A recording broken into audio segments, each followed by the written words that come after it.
We would all like to have a little bit of hope. Right here at the start of 2024, when we start thinking about US presidents and we start thinking about politics, I'm sure many in the US are starting to get that anxiety building up. That looking into this election year to come, they maybe aren't feeling that hope. They're looking at the candidates they've got to choose from and they're thinking, is this the best we've got?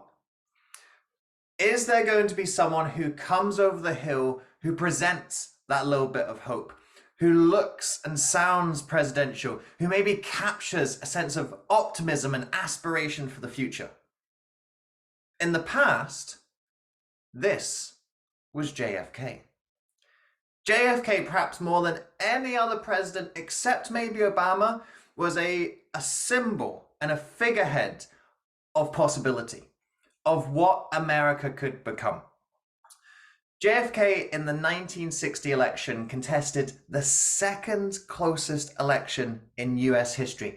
He won by 0.17% of the vote. It was roughly 100,000 votes in the whole country that separated JFK from his opponent, Vice President Richard Nixon. We'll be returning to him in a few inauguration analyses time. We haven't seen the last of him. But JFK, when he came into the election, he was someone who was thinking and looking different. JFK's success in the campaign came largely from his ability to use the new medium of television. He used a lot of television in his campaigning, and he really focused his attention on the swing states rather than Nixon, who exhausted himself trying to campaign in all 50 states. So JFK had a new approach and a new strategy. And that was part of what won him election. There was also the famous television debates between JFK and Nixon. I must admit, when you actually look at the research and you dive a little bit deeper into those debates, the effect of those debates is, in my opinion, in my viewing, actually a little overemphasized. There's the idea that JFK won the presidency purely on the basis of these debates. That's not strictly true. What we did see in those debates, Nixon had a slight poll lead before those famous presidential debates. And after the debates, JFK had a slight poll lead. And that slight poll lead he managed to maintain right up until election day. So already in JFK and the election and the campaign, we're seeing something a little bit different. When he gets elected, he is the youngest elected president in US history. Teddy Roosevelt technically took over at a slightly younger age, but as a vice president stepping in for the president, not actually being elected. So youngest elected president at the time, first Roman Catholic president at the time, and also the first US president who was born in the 20th century. So we're seeing a lot of firsts, we're seeing a lot of freshness with JFK when he comes in, and that's what starts to create this symbol and this mystique around him, that he represents something new, he represents change, he represents something different. Now again, let's not overemphasize how new that change and difference was. After all, JFK came from a rich family, he was Ivy League, he was definitely still one of the elites, so let's not pretend that this is the common man coming up and fulfilling the American dream of anyone can become president. So let's not overemphasize the symbol that JFK was, but let's also appreciate the symbol of what JFK was at the same time. When it came to the inauguration speech itself, again, there's a couple of interesting factors to look at here. JFK's inauguration speech is one of the most famous speeches of all time. And in fact, if I Have a Dream didn't exist, it would possibly be the speech of the 20th century. Certainly there's a couple of contenders of JFK's speeches that would probably steal that top spot. Again, if I Have a Dream and Martin Luther King didn't exist. So this speech is one of the most famous ones, but did you know it's also one of the shortest ones? The inauguration speeches that we've looked at so far have been coming in round about 20 minutes. JFK's was about 14. So it just goes to show that length doesn't always equal quality. This is one of the most memorable speeches, inauguration speeches, it's also one of the shortest. So you can say something really meaningful, impactful, and lasting in a short space of time. The other factor to look at in terms of when this speech was delivered is the temperature on this day. On Inauguration Day, the east coast of the US had been hit with quite a heavy series of snowstorms. And on the day of the event, the air temperature was -6 degrees Celsius, pretty cold. JFK made the decision not to wear an overcoat when he was delivering this speech. So he showed up in the usual presidential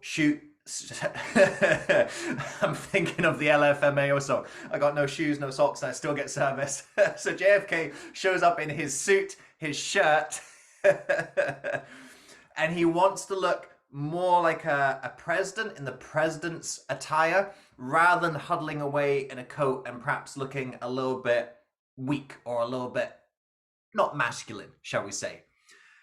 And I think this is an interesting decision, and I think the temperature aspect does have a part to play in this speech.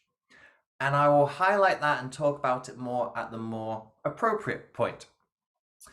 So let's dive in and start looking at this inauguration address. It's one of the most famous speeches of all time. It's highly regarded as one of the best speeches of all time. So there's lots of good stuff we can enjoy and learn from during this speech. And even this great speech of history, I've got a few ideas and a few suggestions that could have improved it. It's a fantastic speech already, but we never hit 100% with anything we do. There's always ideas and suggestions for how we can improve, and I'll share a couple of those with you at the end of the video, as I always do on these analyses. Ask not what this video can do for you, ask what you can do for this video.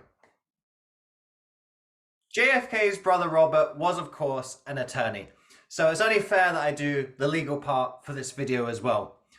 I do not own the rights to this footage. This is very kindly provided by CBS. I do not claim ownership of this footage, and the use of this footage is for informational and educational purposes only. Thanks to CBS for providing me with the footage. Now let's look at the speech. For man holds in his mortal hands the power to abolish all forms of... I just wanted to show this part here, not particularly because of anything that JFK is saying, but we can start to see on this color television, not the grainy black and white, on this color television, can you see the breath that's coming out of JFK's mouth? Just to go back to that point that I announced in the intro aspect of the video, that this was a cold day. It's very visibly cold, and JFK will be feeling the cold as he's delivering this speech. So that's a visual representation of the temperature. And again, it's a point I'm going to come back to later in this analysis video. For man holds in his mortal hands the power to abolish all forms of human poverty and all forms of human life. And yet this is a technique that this speech is really famous for, and we're going to see a lot. It's juxtaposition. It's presenting two contrasting or opposing ideas with each other. And this speech is very much about choice. What are we going to choose to do with the powers that we have? So this is the first example that we see, or certainly one of the first examples. We have the power to abolish poverty and destroy human life. Very similar technology, very similar innovation. What are we going to do with it? So this whole speech is about presenting those choices and saying, what are we going to choose to do? It's a challenge, and so much of leadership involves that concept of challenge. It's a challenge to a higher morality, and then it's that direction of this is the path that we should choose. Speech all about juxtaposing opposing choices and pointing out the direction that JFK believes that he, America, and the world should be going down. whether it wishes us well or ill, that we shall pay any price, bear any burden, meet any hardship, support any friend, oppose any foe to assure the survival and the success of liberty. There's a really interesting technique in that passage. It's the repetitiveness of syllables. In previous analyses, we've talked about the repetitiveness of words and phrases. But there's no words or phrases that are really repeated in that line. But what you see is the exact same number of syllables that we will pay any price, bear any burden, oppose any foe. If you count it out, da da da da da, pay any price, oppose any foe.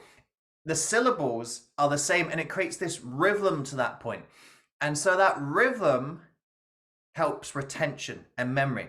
So it's an interesting technique, a type of repetition that we don't see so often. And that's a really fine detail aspect of going down and working out, okay, well, how many syllables does this word have? And if we put these 3 words together, then that creates 11 syllables. If we put these 3 words together, well, that's 14 syllables. So that's slightly different. So this is some very fine-tuning work, and that can be part of the explanation as to why this speech stands out. It's that small attention to detail on these micro factors. As I often say, it's the small things that make the big difference. Really interesting technique coming in this part of the speech. We shall not always expect to find them supporting our view, but we shall always hope to find them strongly supporting their own freedom, and to remember that in the past, those who foolishly sought power by riding the back of the tiger ended up inside. What we're seeing there is the most hand gestures out of any televised inauguration speech. Again, don't know what the speakers of the past were like because we have no footage of them. But we can see that there's different types of gestures coming in there. There is the kind of the clenched fist of strength. There is the finger of direction and intention. There is the reaching out to the audience as well. So again, this is where we're seeing JFK breaking the mold of what's come before. What's making him stand out as a speaker? There's this nebulous term that often gets thrown around for a speaker like JFK, this idea of charisma. Now, charisma, actually they've tried to do research on charisma, and studies have never actually really been able to pin down what charisma is and how you measure it. So I don't think it's so helpful to think of in terms of charisma that people have this kind of natural, energetic thing that people get attracted to. Let's break down what are some of the techniques that make someone have that presence and authority and vigor when they speak. We're seeing that through JFK's body language. This is the most animated that we've seen a president during an inauguration speech. Now, bear in mind, it's still not that animated, but in terms of what we're seeing in this part of the century and from presidents before, it's very animated. So you look at JFK, youngest president to ever be elected. He's good looking. He's got this strong voice. He's animated when he speaks. He looks energetic and he looks dynamic. And that's why we associate him with being young, energetic, optimistic, aspirational.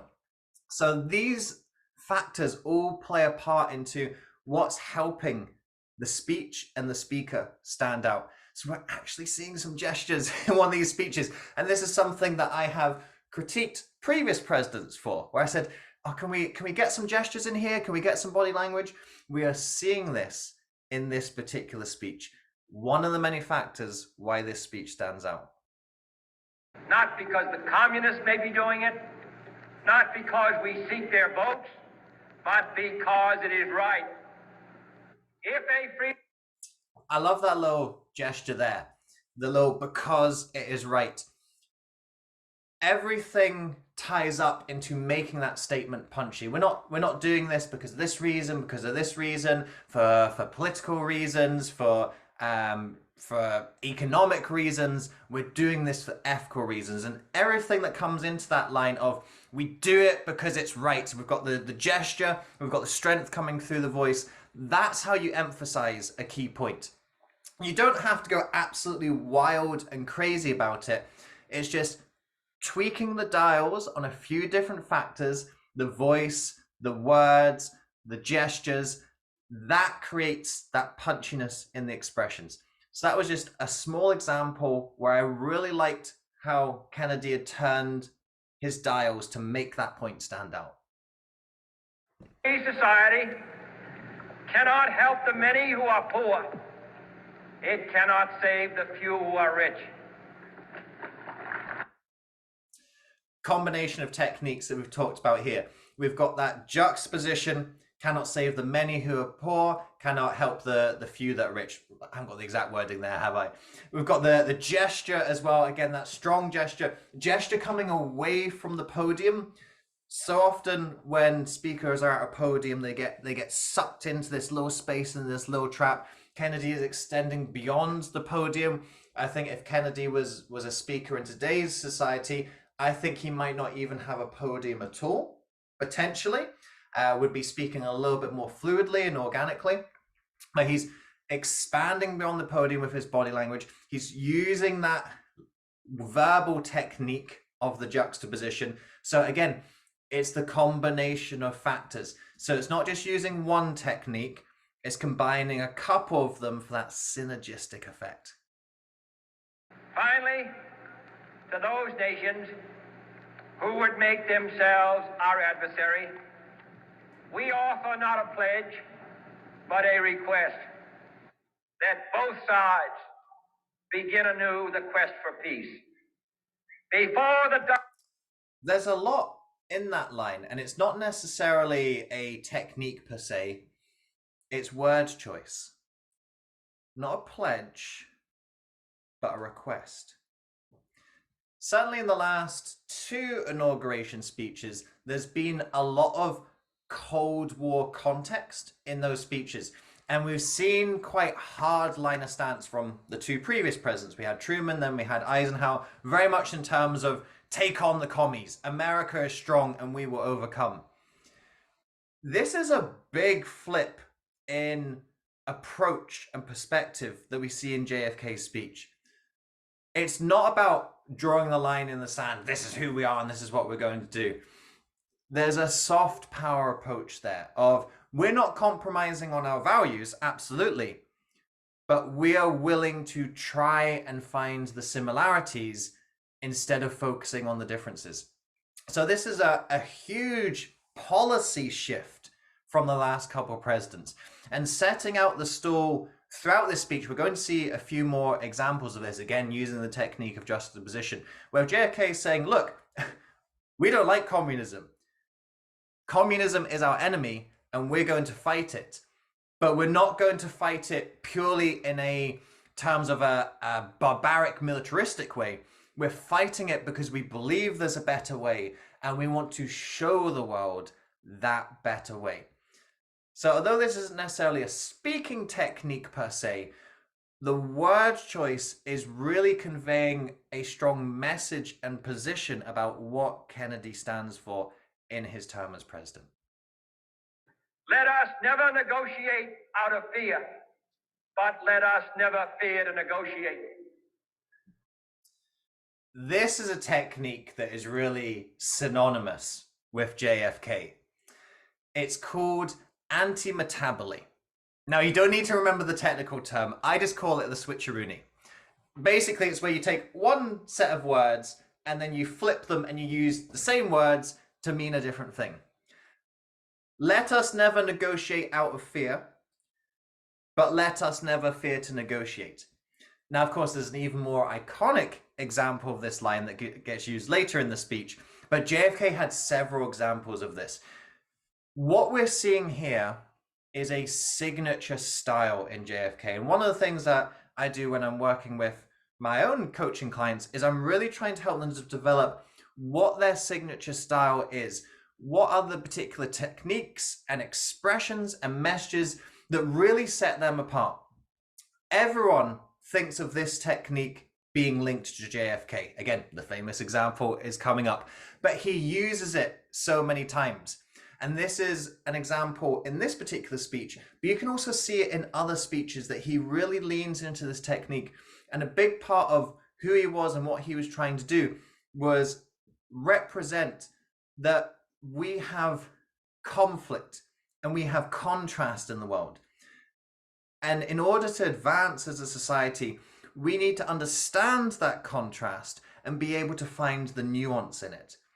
And that's what this technique does, is it shows the nuance that, for example, the word fear. Well, we're never going to negotiate out of fear. So we're not going to be pushed into something that we don't want to do.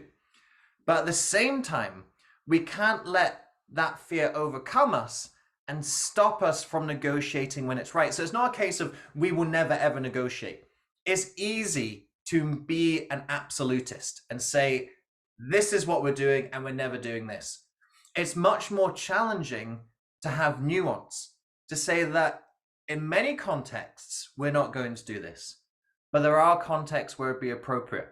And communicating that nuance to people is really difficult. We can see in the polarization of politics nowadays that there is very little space for nuance in the middle. You're either this side or you're this side. JFK walks that line of nuance and contrast. And that's a technique in terms of his speeches that's very synonymous with him. But it's also a policy approach that's really synonymous with him. So his technique reflects who he was as a president and a leader. What is your signature style? How do your speeches reflect who you are as a speaker, and yes, who you are as a leader? Because speakers are leaders and leaders are speakers. There's another little anti-metaboly for you. Let both sides explore what problems unite us, instead of belaboring those problems which divide us. Again, we've got a little bit of a play here, a little bit of a juxtaposition that Kennedy's acknowledging there are problems.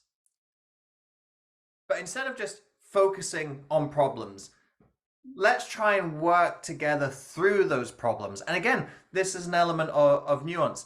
He isn't talking about let's find the happy things that unite us. Let's find the not so good things that unite us.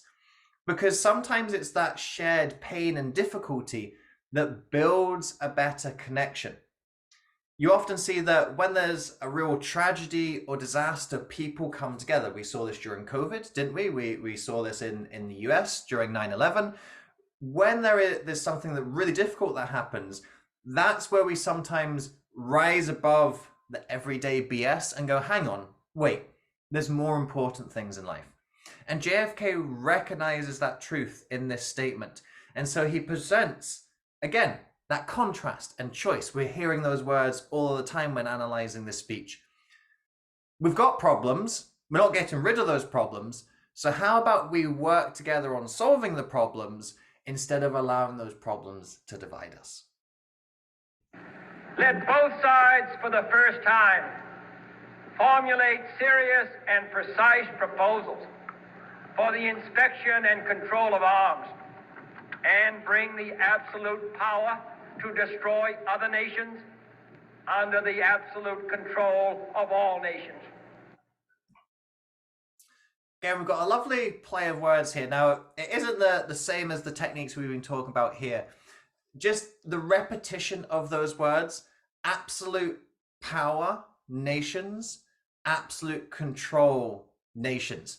So again, it's all about exposing that nuance and exposing that choice. And the repetition of the words, it makes these phrases catchy. Catchy phrases stick in the mind of the audience. And again, this is why this speech is so memorable, because all of the different techniques that JFK uses make some of these key phrases and sentences stand out.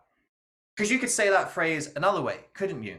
You could say, okay, so nuclear weapons are really dangerous and we could destroy the world. Let's work together to make sure we don't destroy the world with nuclear weapons. Doesn't quite sound the same, does it? So it's all about thinking, How do you get the essence of your message into words that make it stand out and make it memorable? And that's something that JFK and his speech writing team were really masterful at. Let both sides seek to invoke the wonders of science instead of its terrors. Together, let us explore the stars, conquer the deserts, eradicate disease, tap the ocean depth, and encourage the arts and commerce. Let both sides unite to heed in all corners of the earth the command of Isaiah to undo the heavy burdens and let the oppressed go free. What you see in that passage is this very optimistic, aspirational tone. And again, something that really characterizes Kennedy as the leader, the symbol, and characterizes his speeches. Kennedy's speeches, and certainly his most famous speeches, were always about big vision. This is where we can go. This is what's possible. And again, it's a contrast and a difference to what we've seen before.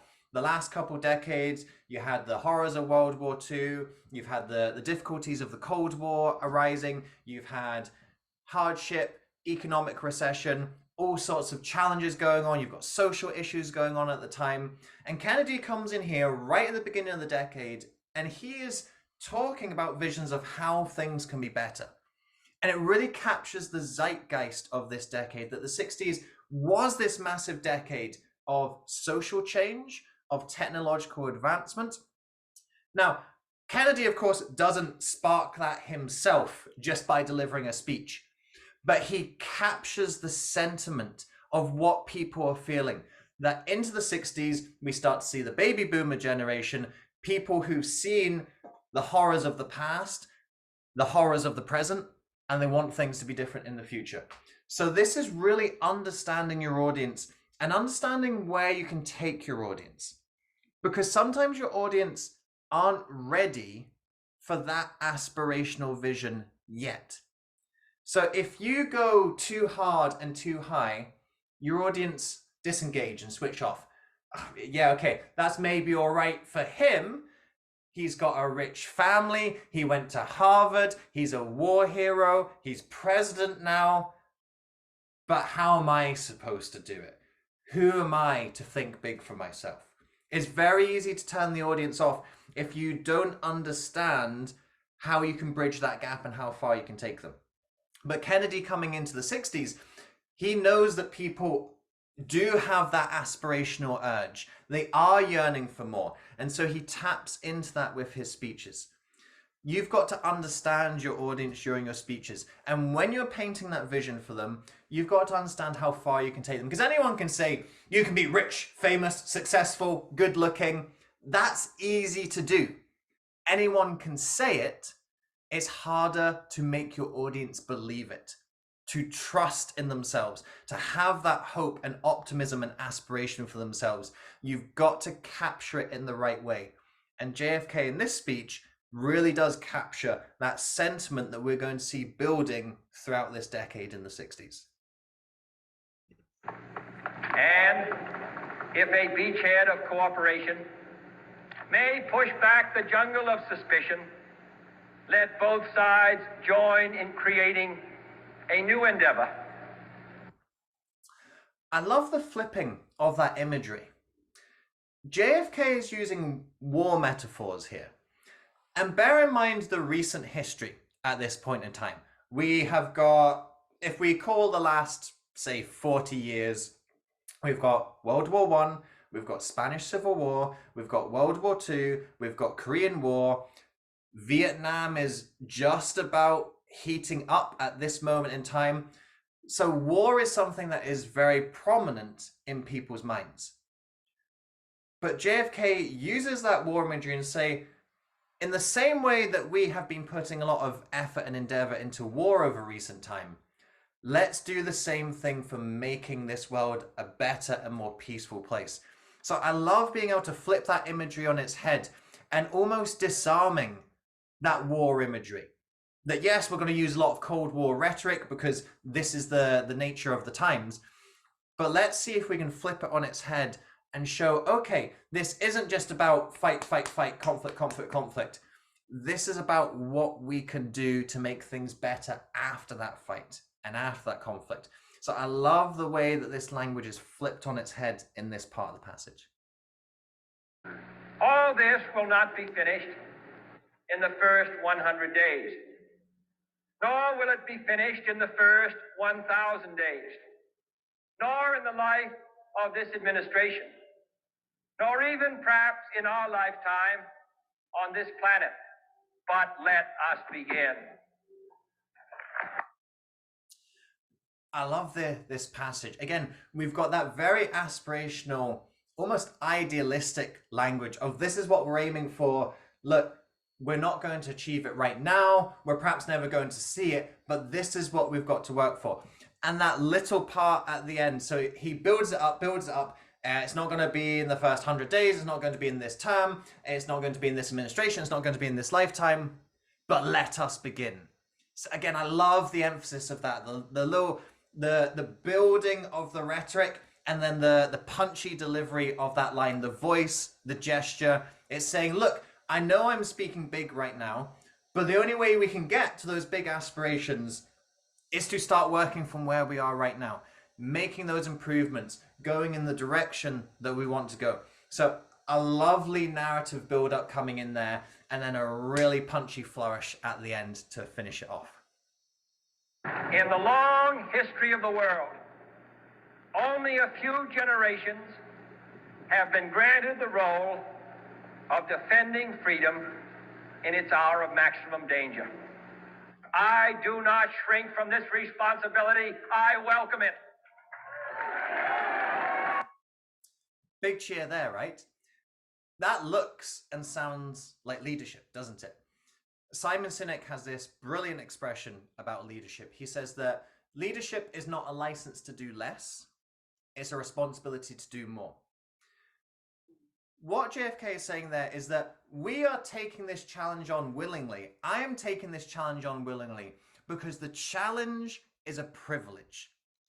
Because in challenge, you have the opportunity for growth and change. And to be part of that growth and change is something hugely meaningful, hugely important, and it's a great privilege to have. And the way that he delivers that line, he builds it up. Again, it's that aspirational big picture thinking. But as he delivers that, he looks and sounds like a leader, doesn't he? You've got that strength, you've got that conviction coming through. Again, if only we could see that a little bit more from modern day politicians. Now, of course, not saying that JFK was a model person or even a model leader by any respect, but you want your leaders to have that conviction, to have that boldness, and not that conviction and boldness in terms of you can just say anything big, but you've got to look like and inspire the belief that you can pursue those big things. You can lead people in that big direction. And in that passage there, you really get that sense of power and conviction coming off JFK. When we're looking at speeches and when we're looking at speakers, we're always judging the speaker on their leadership qualities. Because why should we listen to you and why should we follow you with the things that you're telling us? Now, leadership manifests itself in different ways. Leadership isn't always about the strongman approach and yeah, I'm going to do it and yeah, I'm going to slay the dragon. But sometimes that is a leadership quality that you want to see. And I think we see a little bit of that power and that little bit of boldness come through in that particular aspect of the line. Seeing that JFK here is not just delivering a speech, he is positioning himself as a leader. I do not believe that any of us would exchange places with any other people or any other generation. The energy, the faith, the devotion, which we... There's a technique that we've talked about a lot in previous analyses, haven't seen at all in this speech up until now. So good old friend, the rule of three. Energy, faith, devotion. Rule of three, it makes that more memorable, it draws the audience's attention to it, it makes that line a little bit punchier. And here you can see that JFK is starting to get into his vibe and his energy. We're going to, for these last couple minutes, we're going to hear and see that a lot more. Look at, you can see him on the still. He's building that energy. He's getting more articulate and dynamic with his gestures. His voice is coming through stronger. So that little bit of punchiness, energy, faith, and devotion is almost bringing that out of himself so that he's able to deliver the following lines, as well as making it more memorable and punchier for the audience to retain. Bring to this endeavor will light our country and all who serve it, and the glow from that fire can truly light the world. I love that line. The glow from that fire can truly light the world. It's a beautiful piece of imagery there, capturing some of those words that we saw in the rule of three, the energy, the faith, and the devotion, bringing that fire, bringing that light, and then getting the image of spreading that across the world. Lovely piece of imagery. And so, my fellow Americans, ask not what your country can do for you, ask what you can do for your country. We don't need to analyze that line anymore, do we? That's the iconic line.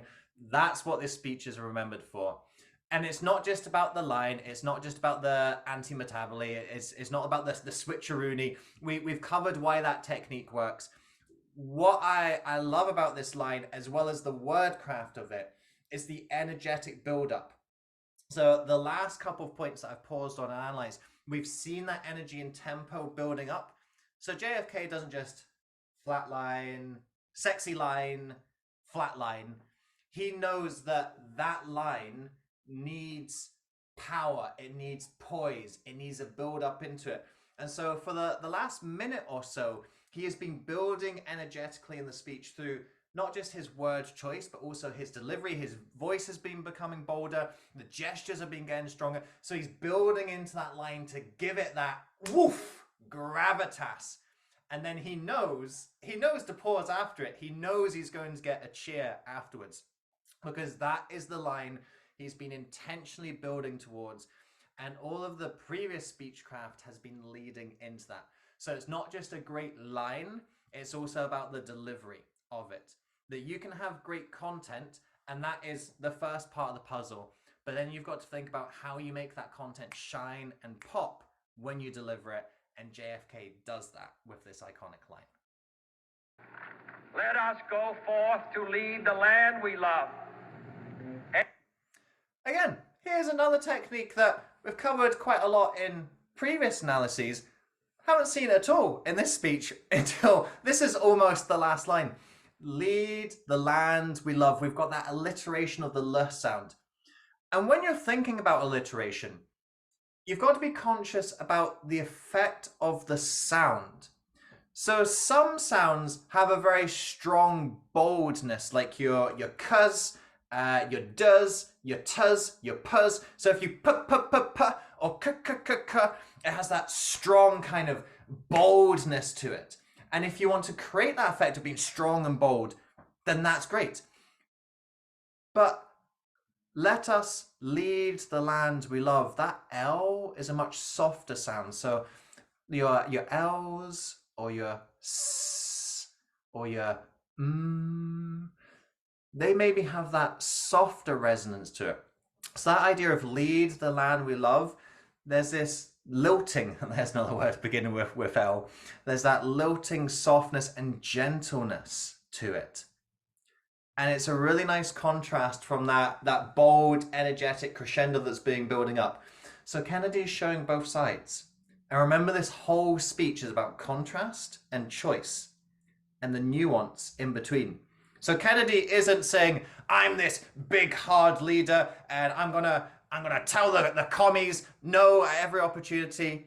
And he's not also this soft, oh, well, let's just talk about things and hope everything works out.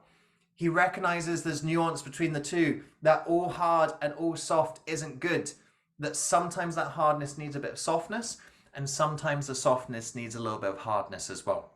So we're seeing that contrast in the way he delivers his speech, his word choice, and it's just capturing the whole essence of what this speech is all about. Now I'm in the unenviable position of trying to offer suggestions to improve one of the best speeches of the 20th century. But the thing is that all speeches can be improved, even the great ones. If you want some help improving your speeches, then we can work together as part of my coaching programs. If you want to take one of your speeches and you want to get the same work and analysis that I'm doing with JFK's speech right now, we can work together. I can highlight what are the techniques that are helping your message to stand out and pop, what's helping you to connect deeper with your audience, and as we mentioned in the analysis, what is your signature style? How are you bringing your uniqueness to your speeches to help you and your message stand out? And then we can start to look at, well, what are some suggestions and ideas for how to improve your speaking and how to really fine tune and focus and sharpen the speeches you're delivering right now. If you're interested in working with me as a coach, I've put my link to my LinkedIn in the video description below. That's the best place to get me. If you click a link, go to my page, and then just send me a direct message. Tell me a little bit about what your speaking objectives are, what you're trying to do, if you have any particular pain points or challenges that you're trying to work on. And we can talk through the process, talk through what you're wanting to do with your speeches, and explore how we can work together to help you to get to those speaking objectives. Now, let's return to JFK's speech, and let's see if we could make this the greatest speech of the 20th century. What are some of the things that we could do to get that #1 spot? Go forth from this time and place to friend and foe alike, that the torch has been passed to a new generation of Americans born in this century, tempered by war, disciplined by a hard and bitter peace, proud of our ancient heritage, and unwilling to witness or permit the slow undoing of those human rights to which this nation has always been committed and to which we are committed today at home and around the world. Now that section does get a clap, but I found it a little bit wordy. That kind of just felt like one sentence with lots of commas in it, didn't they? That Americans born in this century and tempered by war. I found it a little bit difficult to keep track of. I don't know if you found it the same. And I think there's a couple of elements that we can look at here. The first is JFK's style was this very kind of clipped, short and sharp, dud, dud, dud, dud. And that's one of his real strengths. And we've looked in the previous section of this video about how well he uses that to emphasize key points. But as we know from any superhero story, sometimes the superhero's greatest strength is also their weakness. And I think at this particular part of the stage, that short clipped element, it breaks up the flow and continuity of what's going on there. Now, there's a couple of ways that we could address this. The first is a little bit of the speechcraft where we look at that sentence and go, okay, right, this is going to be too long. You're going to be saying it in such short, sharp elements that we're going to lose track of, well, where did the sentence even begin? So instead of saying, born in this century, temper, blah, blah, blah, blah, something like Americans today have gone through recession, have survived war, are feeling the social changes of this century, and they have come through stronger. You're saying kind of the same thing there, aren't you? But there's a little bit more flow and fluidity to it. And saying the sentence rather than the short sharpness, allowing that sentence to continue on. Now, not as long as it continues there. So rather than saying all of that as one big sentence delivered in short, sharp pieces, breaking that down into a couple different sentences that are a little bit longer, that have some more of that flow and fluidity to them. So I think that's one element that could help improve this section. The other aspect that I wonder about coming into play here is the temperature. So remember I said earlier in the video about the -6 day. JFK is cold. He's standing at -6. He's not wearing a coat. He's going to be cold. And when you're cold and you're trying to speak, you have to really control your voice a lot more, because if you start talking too long, you start to chatter and you lose the power of your voice. I wonder, in response to the elements, is JFK becoming more short and clipped than he usually is because he's maintaining control over the voice. And if you look at some of his other speeches that he delivers, We Choose to Go to the Moon, Ich bin ein Berliner, if you look at the flow in those speeches, he doesn't have quite so much of that short clippedness as he does here. So I wonder if this is an element challenge as well. And this is something as speakers that we also need to adapt to as well. So if you know you're going out into a very cold day and you're looking at passages of your speech and thinking, right, okay, I might have to rethink how I deliver that slightly based on how the elements are going to affect my voice and affect my delivery. So there's two elements that I think could help improve this particular part of the speech. I think a little bit of the speechcraft, regardless of what was going on the day, changing the structure of those sentences a little bit and increasing a little bit of the flow and fluidity. And then also being aware of the conditions on the day and going, okay, how am I going to adapt my voice to deliver these parts of the speeches, knowing that I maybe can't go on for quite so long because I'm going to have to maintain that resolve and composure over my voice. Now the trumpet summons us again. Do you see that little passage there? Now the trumpet summons us again. There was an unnatural pause there. Two reasons for this. What I suspect is the more likely reason, just because if we watch that again... Service surround the globe. Now the trumpet summons us. So I think JFK forgets his line there. What does the trumpet do? He just has that quick look at the notes. The problem is that wasn't a good time to look at the notes. You want to be looking at the notes at the end of a point, work out what you're going to say next, and then say it. JFK had to look in the middle of a sentence and it had that unnatural pause. So I'm pretty sure he forgot a line there. The other alternative may also be the temperature as well. That temperature and trying to maintain composure and control over the voice, the trump summons.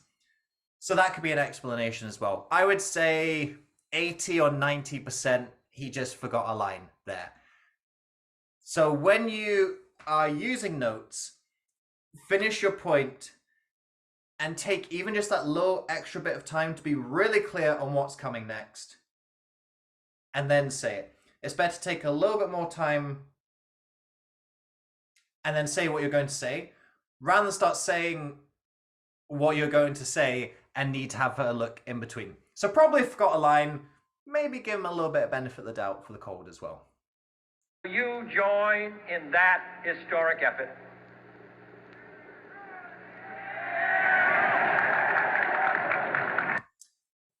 So we had a little bit of a false applause there. And this is something we've highlighted in previous inauguration speeches. That was actually a really good line. Will you join me in this historic effort? But I think Kennedy undersold it and underemphasized it. That question should be a rallying call. It should be, will you join us in this historic effort? Hey! But the way he delivered it, will you join us in this historic effort? It almost sounds like a bit of a rhetorical question that, well, will you join us? Is it going to be historic?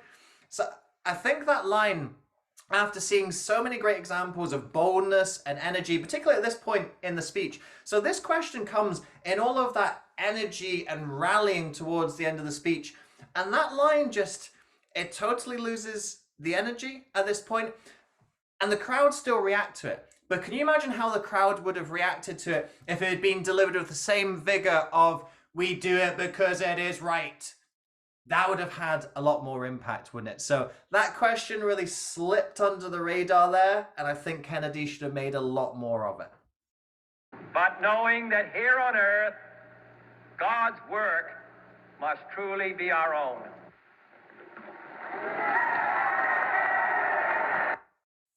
Just a small point, and I've said this about other presidents before. Stay and enjoy that line. You've just delivered one of the speeches of the century. Now, of course, you don't necessarily know that at the time, but I think you can maybe get a feeling when you know you've delivered a good speech and you've nailed it. Anytime you finish a speech, you should stay in that energy for a few moments. Firstly, is for your audience's benefit. You let that last line linger with them. You want them to really absorb and reflect upon what you've just said. And as soon as you start going into like clap, clap, clap, next speaker, people start getting distracted and thinking of other things. Don't allow them to get distracted for a few moments just so they can absorb and take on the last of what you've said. And then other things are going to happen, then they're going to get distracted. So first of all, it's for your audience's benefit. Second of all, purely selfish way. You've done the hard work. You've put yourself in that gut-wrenching position. All of the preparation and work going into that speech, all of the fear and anxiety and doubt and insecurity of going onto stage, being in that moment of responsibility and leadership, at the end, you've done it. This is the part you can actually enjoy. Now, I think you can enjoy yourself during a speech as well, but certainly by the end of it, savor it. This is the sexy part of speaking. When you've delivered a speech and your audience has responded to it, it's intoxicating. Love it, savor it, enjoy it, stay there and enjoy those few precious moments, because that's often what we work for as speakers. Knowing you've done your best, knowing you've made an impact on your audience, knowing you've made a difference.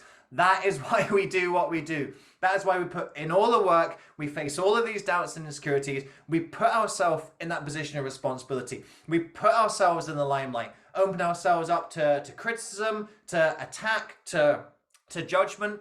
We do it because we're speaking on something we believe in. We're speaking on what we think is right. We're speaking because we believe the world can be a better place. And that's what JFK was all about as a speaker. He was all about painting that vision, saying, we can be better, you can be better, we can all make this world a better place. And just taking that moment at the end of the speech to share in that vision, to share in that aspiration would have just flourished the speech, and JFK could have savored that impact and effect that he had with his speeches. And you should savor the impact that you have with your speeches.